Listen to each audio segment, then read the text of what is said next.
और बानी PTI और शाह महमूद कुरैशी के खिलाफ साइफर केस की समाअत आज होगी। खुसूसी अदालत के जज अबुल असनाद जुल्करनैन अडयाला जेल में समाअत करेंगे। इस्तग़ासा के मजीद गवाहान पर आज भी जर्राह की जाएगी। बानी PTI और शाह महमूद कुरैशी के खिलाफ साइफर केस की भी समाअत आज ही होगी और खुसूसी अदालत के जज अबुल असनाद जुल्करनैन अडयाला जेल में इस पर समाअत करेंगे।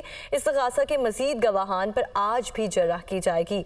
आपको बता रहे हैं कि खुसूसी अदालत के जज अबुल असनाद जुल्करनैन अडयाला जेल में आज समाअत करेंगे।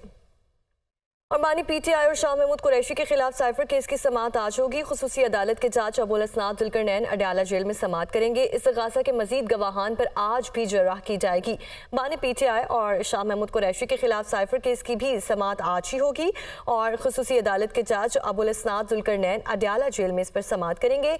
इस्तग़ासा के मजीद गवाहान पर आज भी जर्राह की जाएगी। आपको बता रहे हैं कि खुसूसी अदालत के जज अबुल असनाद जुल्करनैन अडयाला जेल में आज समाअत करेंगे।